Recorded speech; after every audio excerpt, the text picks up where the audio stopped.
Hey guys, today is day one of back to school special.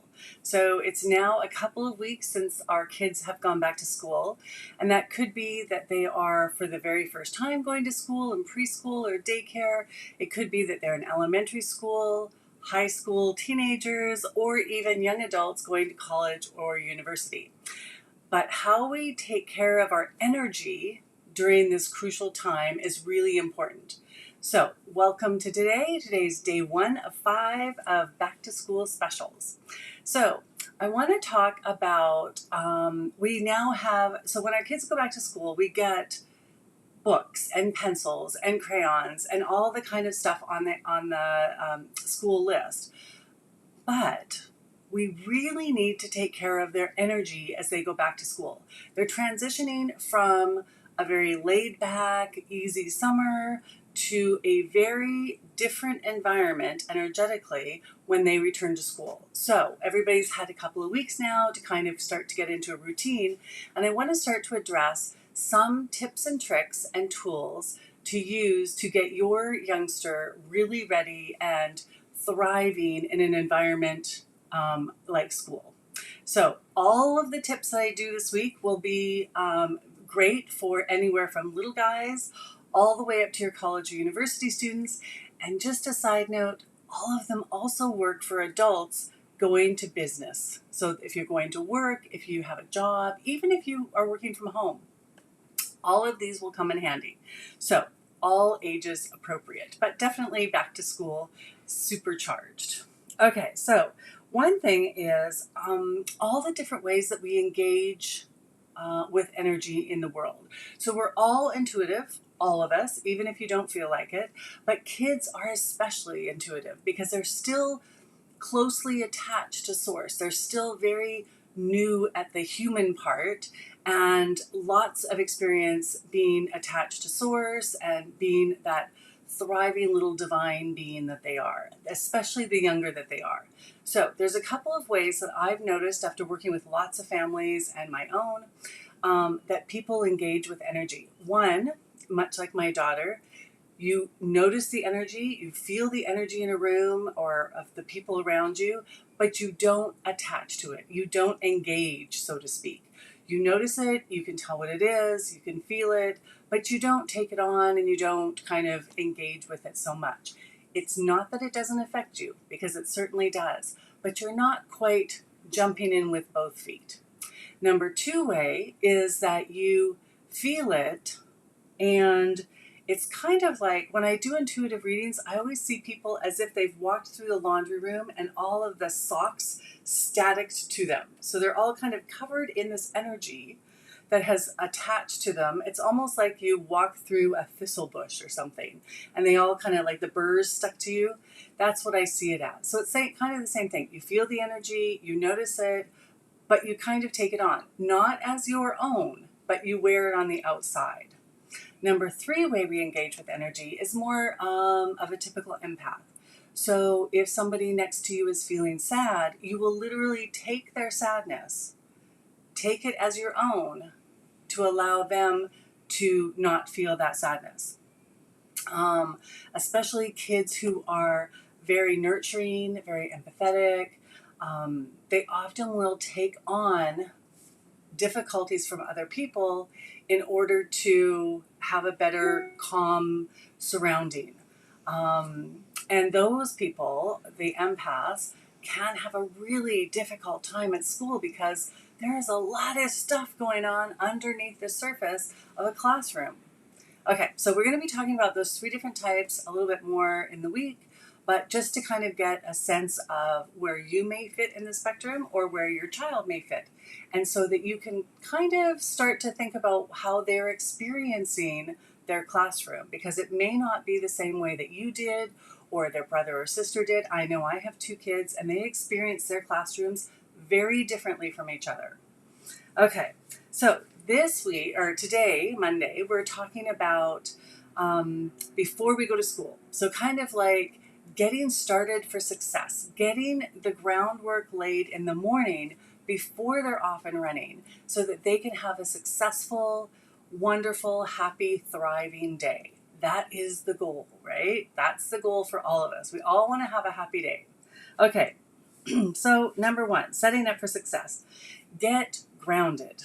Now, if your kids are little, and I've done this with kids as young as 3 all the way up until like grade 2 or 3, they love it. They are a tree. We all do our tree exercise. We put our arms out, we stretch up to the sun, we take a big breath, we pretend that there's roots coming out from our feet down into the earth, and they can imagine all of this as you talk them through it.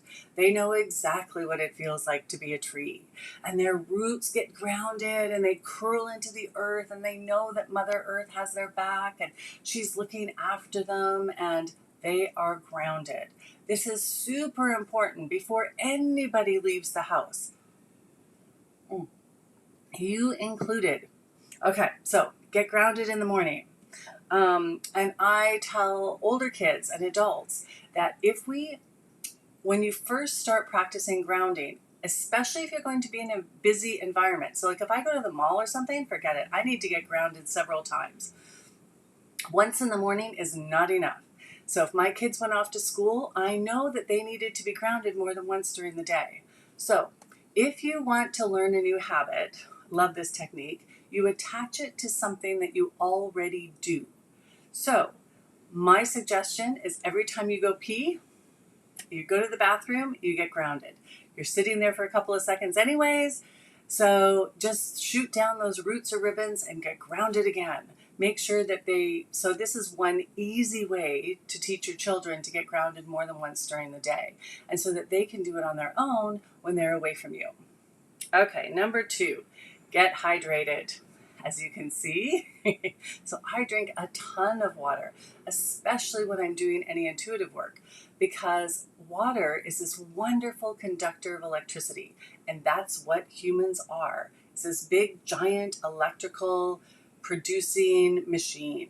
And so we want to be sharp and clear. We want to have all of our faculties working, whether it's our subconscious or our conscious mind.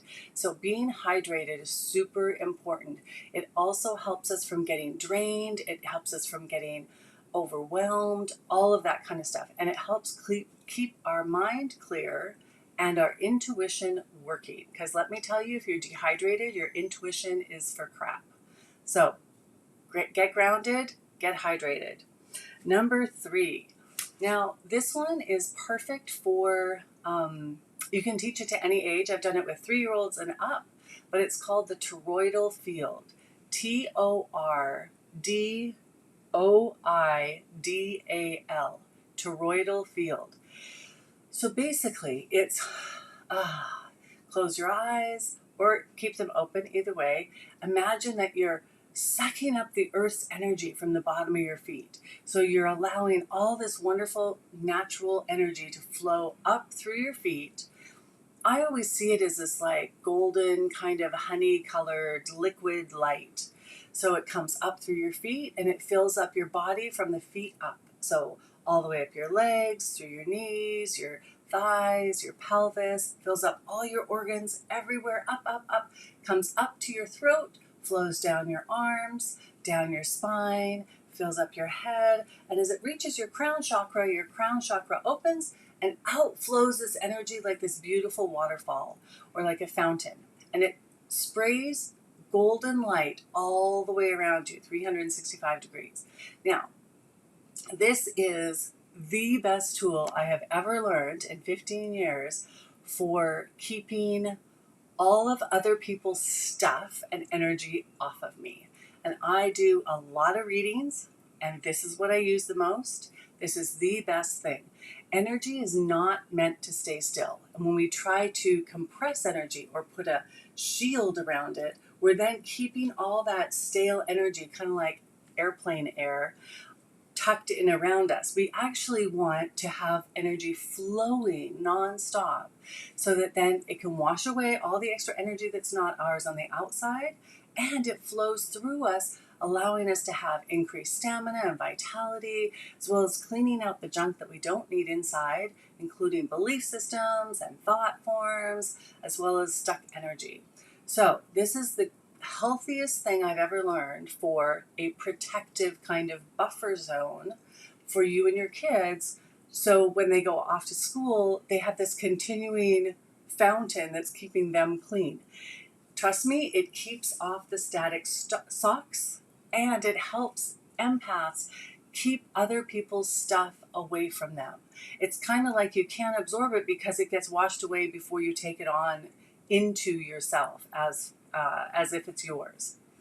So get grounded, get hydrated, and turn on the fountain. So those are the top tips. Now, if you have small children, it's a game. It's fun. They like doing it, and if you're in a rush, you can do it for them. When my kids were young, I would send them out the door. I hadn't learned the Toroidal Field yet, so I used to send them off under a white waterfall of light. Same effect, does the same thing, keeps everybody else's stuff off and protects them. But the hydrated part, you need to work on with them. But the other two, you can get them grounded and you can get them safe and protected with the toroidal field or a white light of waterfall, a waterfall of white light. There we go. Either way, you can do that as a parent for your child. But it is good to let them be part of the process. They feel more empowered. They feel like they have a say in it. And because we're always in charge of our own intuition, we're always in charge of our own connection to source.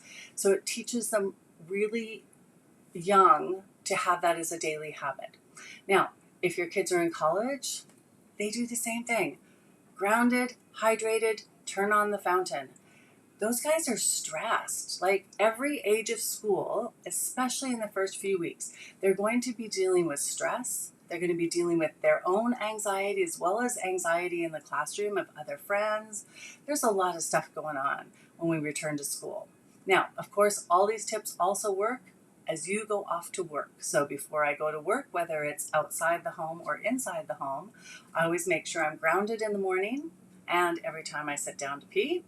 I get hydrated all day long with lots of water, and I make sure that I have my toroidal field going, and sometimes I need to turn it up. So if I'm in a particularly crowded place or around lots of people or near somebody who feels really sad or anxious or upset, then I turn that fountain up like a waterfall. When I'm at home and I'm on my own, I turn it down to a mist. I don't need it doesn't need to be so, I'm not washing other people's stuff off.